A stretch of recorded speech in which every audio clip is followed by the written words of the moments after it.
기도하는 한 사람이 기도하지 않는 한 민족보다 강하다. 스코틀랜드의 종교개혁가 존 낙스의 이야기입니다.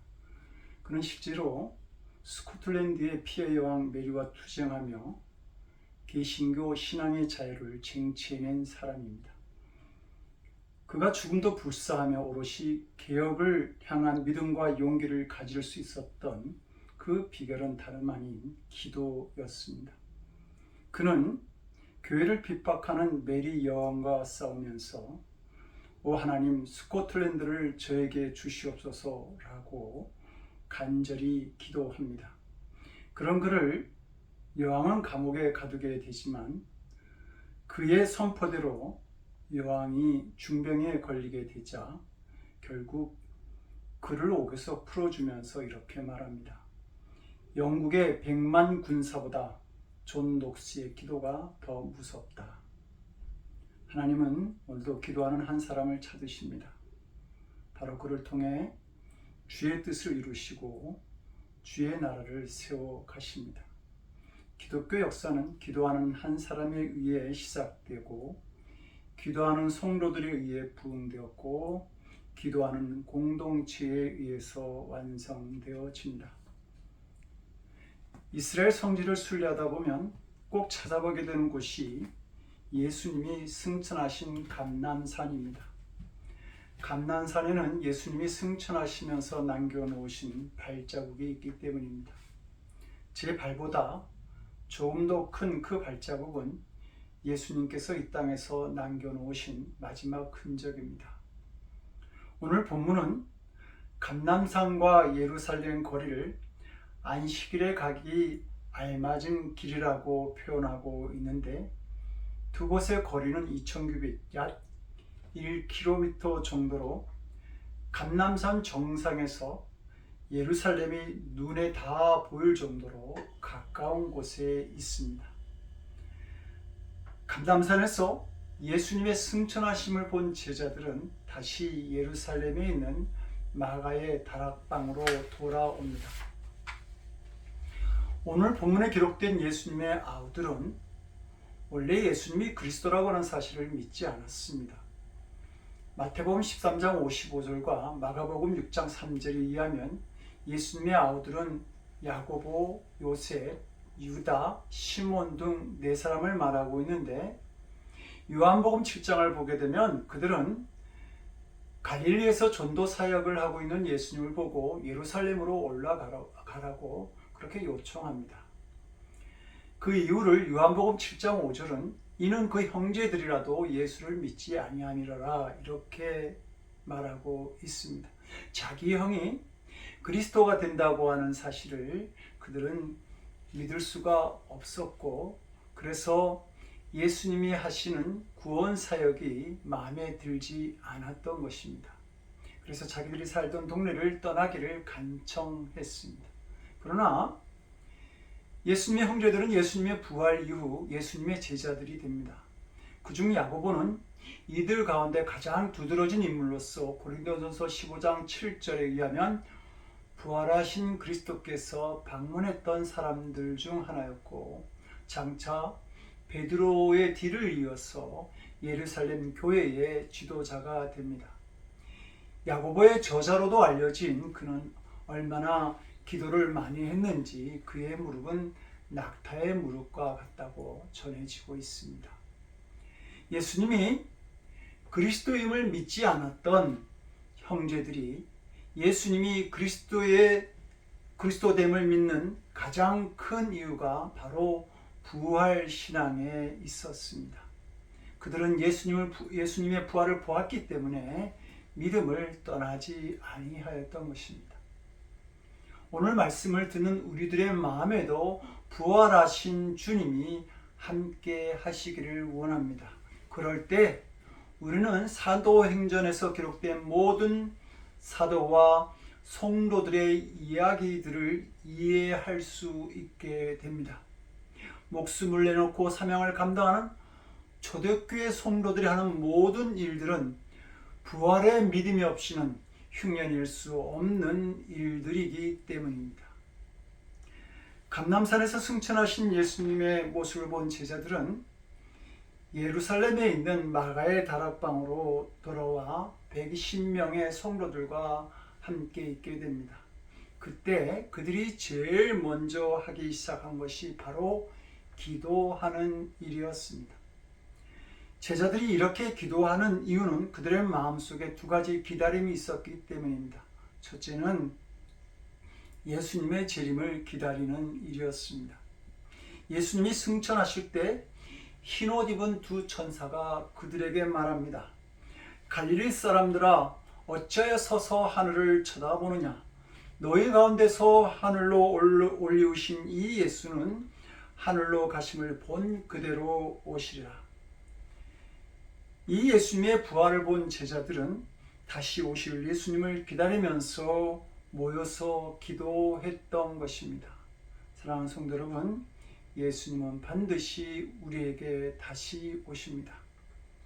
또 하나는 내가 아버지께로서 너에게 보낼 보혜사 곧 아버지께로서 나오시는 진리의 성령이 오실 때에 그가 나를 증거하실 것이요 라는 요한복음 15장 26절의 말씀처럼 예수님이 보내실 진리의 성령을 그들은 기다리고 있었습니다.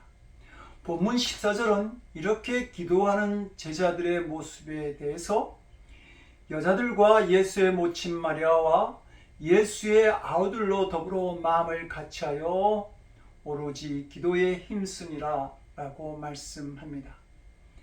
마가의 다락방에 모인 사람들의 기도에는 두 가지 특징이 있었습니다. 첫째, 그들은 오로지 기도에만 매달렸습니다. 그들은 이제 예수님이 계시지 않는 자신들의 신앙 공동체를 지키기 위해 다시 모여서 회의를 하고 새로운 조직을 만들 수도 있었을 것입니다. 예수님을 죽였던 유대인들의 위협으로부터 자신들을 지키기 위해 인간적인 지혜를 모으고 어떤 대책을 세울 수도 있었을 것입니다. 그러나 그들은 무엇보다 먼저 기도하기 시작했습니다. 기도하면서 그들은 앞으로 자신들에게 미칠 두려운 일들에 대해서 오직 하나님의 도우심과 또 언젠가 오실 성령님과 예수님의 재림에 대해 하나님의 역사를 기다리고 있었던 것입니다. 그들의 기도는 예수님의 승천 직후부터 오순절까지 이어졌습니다. 예수님은 유월절 다음 날 부활하셨고 40일 동안 지상에 계시다가 승천하셨습니다.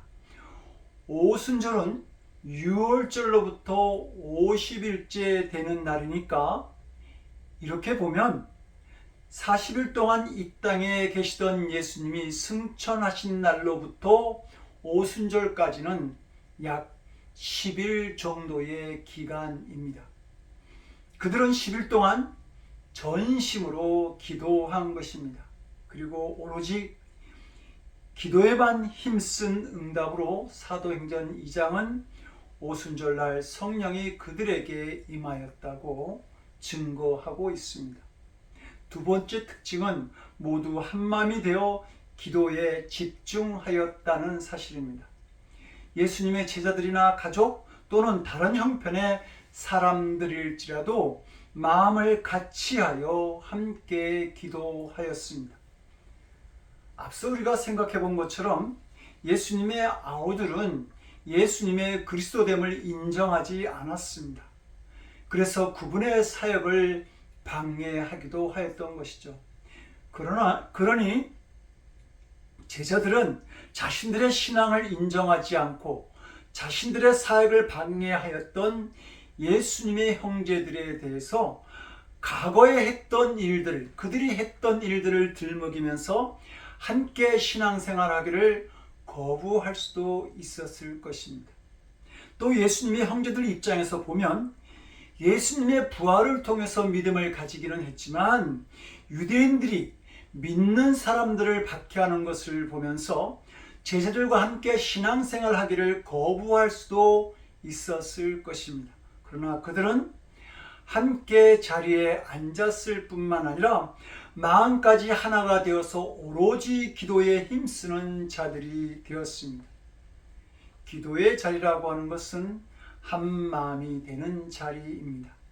그 사람이 재산이 있든 없든, 배웠든 못 배웠든, 사회적으로 인정을 받든 못 받든 모든 사람들이 한 마음, 한 믿음이 되는 자리가 기도하는 자리입니다. 예수님은 마태복음 18장 10절에서 두세 사람이 내 이름으로 모인 곳에는 나도 그들 중에 있느니라고 말씀하십니다. 몇 명이냐 하는 숫자의 문제가 아니고 어떤 사람이 있느냐라고 하는 문제가 아니라 주님의 이름으로 한 마음이 되어서 모여야 한다는 것입니다. 우리는 오직 한 마음으로 기도할 뿐이고 다음 역사는 주님께 맡기는 것입니다.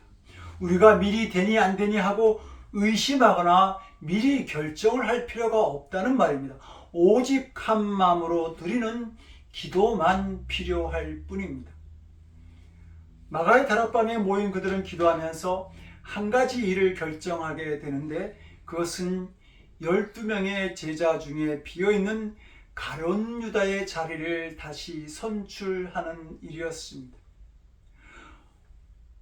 본문에 나오는 가룟 유다의 죽음은 아주 비참한 죽음이었음을 알게 됩니다. 창자가 터져나오는 수치스러운 죽음이었고 그가 예수님을 팔아서 이익을 취하였던 은 30냥은 써보지도 못하고 피밭이라는 죽은 자들의 공동묘지로 쓸 밭을 사는데 사용되어졌습니다. 계산에 빠르고 출세에 민감하였던 가룟 유다는 오히려 세상에서 가장 비참한 자의 죽음을 맞이하게 된 것입니다. 그러나 그의 죽음은 사람들이 안타까워하는 죽음이 아니라 잘 죽었다고 환영하는 죽음이었습니다. 자살한 그의 죽음은 배신자의 죽음이었고 그가 받은 30냥의 불의한 싹은 그가 돈밖에 모르는 자라는 낙인이 찍힌 증거가 되어버렸습니다. 이것이 주님을 대적하는 자의 죽음인 것입니다. 가룟 유다의 죽음에 대해 본문 19절은 예루살렘에 사는 모든 사람에게 알게 되어졌다고 말합니다. 그의 죽음은 숨어서 지내야 하는 제자들이 알 정도였습니다. 그리고 기도하던 제자들은 예수님이 세우셨던 12명의 사도를 다시 복원하는 일이 최우선 과제임을 알았던 것입니다. 그래서 베드로는 시편 109편 8절에 기록되어진 또 일러스되 그 직분을 타인이 취하게 하소서 하였도다라고 하는 말씀을 인용하면서 12명의 사도를 복원하는 일이 이미 예언되어진 일임을 가르쳐 줍니다. 그리고 제자들은 예수님이 세우신 12명의 제자가 그냥 예수님이 세우신 제자, 그냥 뽑다 보니까 12명이 되었다는 것이 아님을 알게 됩니다.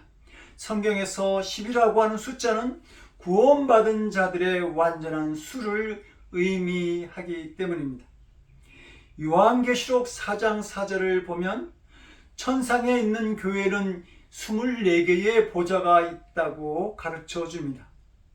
이 보좌는 주님이 소아시아 7교회에 전하는 말씀을 마치면서 이기는 그에게는 내가 내 보좌에 함께 앉게 하여 주기를 내가 이기고 아버지 보좌에 함께 앉은 것과 같이 하리라고 하는 그 말씀을, 그 보좌를 기억하게 합니다.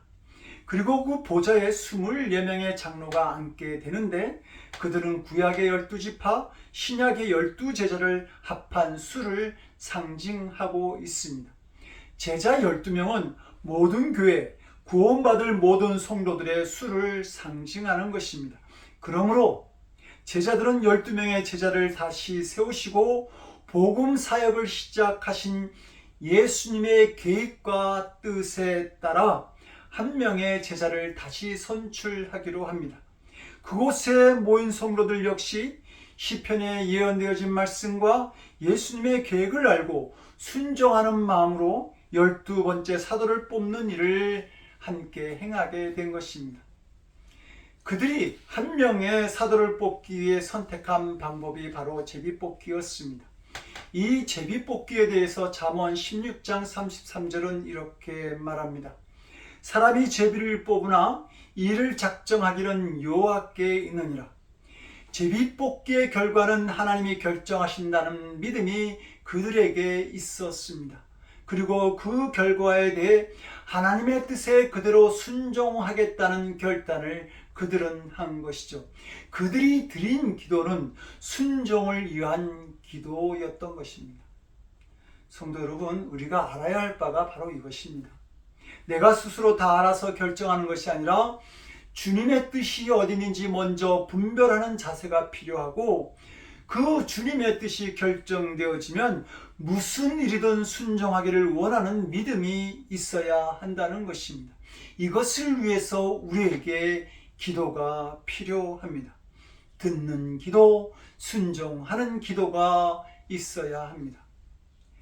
마가의 다락방에 모인 120명의 성도들은 제비뽑기로 사도를 결정하기로 한 후 기도하는 가운데 두 사람의 후보를 추천합니다. 그런데 우리는 기도를 통해 결정된 두 사람의 모습을 통해서 큰 은혜, 받는 큰 은혜가 있음을 알게 됩니다.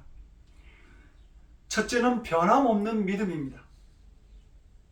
본문은 두 사람에 대해서 요한의 세례로부터 우리 가운데서 올려 가신 날까지 주 예수께서 우리 가운데 출입하실 때에 항상 우리와 함께 다니던 사람 중에 하나라고 말합니다. 두 사람은 예수님께서 세례 요한에게 가셔서 세례를 받으신 순간부터 부활하셔서 승천하신 순간까지 항상 예수님과 함께 다녔던 사람들이었습니다. 그런데 마태복음 3장과 4장을 보게 되면 예수님께서 제자들을 뽑는 시간은 세례 요한에게 세례를 받으시고, 그리고 광야에 가서 40일을 금식하신 후에 그 일을 행하십니다. 그렇게 보면 예수님의 제자들은 예수님이 공생애를 시작한 후에 선택되어졌고, 오늘 12번째 제자가 되기로 선출된 사람들은 예수님이 세례 요한에게 세례를 받을 때부터 있었던, 즉 제자들보다 더 긴 시간을 예수님과 함께 한 사람들임을 알게 됩니다. 그러니 그들은 예수님을 제자들보다 더 오랜 시간 알고 있었을 것이고, 예수님도 그들을 잘 알고 있었을 것입니다. 그러나 예수님은 그들을 제자로 선택하지 않았습니다. 섭섭할 수도 있었겠지요. 그런데 그럼에도 불구하고 그들은 열심히 예수님을 따라다녔고, 예수님이 부활하셔서 승천하신 후에도 변함없이 예수 신앙 공동체에 함께하면서 믿음 생활을 하였습니다. 일찍부터 예수님을 쫓았던 자기들을 제외하고 다른 사람들을 제자로 삼으시는 예수님에게 그들은 서운한 마음이 들지 않았을까요? 예수님도 계시지 않는 지금 그들은 사람들 앞에서 우리가 예수님의 제자들보다 더 오래 함께 있었으니 제자들이 우리에게 사도의 자격을 준다고 하는 것은 잘못되었다고 말할 수도 있었을 것입니다. 제자들에게는 너희들은 우리보다 더 늦게 신앙생활을 하였으니 자격이 없다고 항변할 수도 있었습니다. 그러나 그들은 제자들이 자신들을 제자로 사도로 세우는 결정에 그대로 따르고 순종합니다. 특히 우리가 주목하게 되는 것은 요셉이라고 하는 사람입니다. 본문은 두 사람을 소개하고 있는데 이렇게 말합니다. 하나는 바사바라고도 하고 별명은 유스도라고 하는 요셉이요, 하나는 ματ대아라. 요셉을 소개하는데 세 가지 이름으로 장황하게 설명합니다. 요셉이 세 가지 이름을 얻었다라고 하는 말은 같이 선출되어진 마띠아라는 사람보다 더 많이 사람들에게 알려진 신앙의 사람들이었다는 말입니다. 그런 그가 후보 추천에서 떨어집니다. 그런데 성경에서는 어떤 잡음도 일어났다는 사실을 찾아볼 수가 없습니다. 객관적으로 다른 사람이 봐도 자기가 더 잘났는데 떨어졌다면 그 사실에 흥분되지 않겠습니까? 그러나 요셉은 그 결정에 조용히 순종하고 따릅니다. 두 번째로는 목숨까지 내놓은 철저한 사명감입니다. 성도 여러분, 당시 주님을 따르는 12사도에 들어간다는 일이 마냥 기분 좋은 일이었을까요? 지금이야 영광된 일이 아니냐고 말할 수 있을지 모릅니다. 그러나 당시에는 유대 지도자들이 잡아다가 가장 먼저 죽이기를 원했던 사람들이 바로 예수님의 제자들이었습니다. 실제로 주님의 제자 야고보는 초대교회가 시작된 지 얼마 되지 않아 순교하게 됩니다. 베드로는 붙잡혀서 죽음을 기다리는 감옥에까지 들어갔다가 다시 나오기도 했습니다. 이렇게 살벌한 세상에서 사도로 산다는 것은 죽음을 각오한 일이었습니다. 오늘 본문 25절은 가룟 유다에 대하여 유다는 이를 버리었고 제 곳으로 갔나이다 라고 기록하고 있습니다.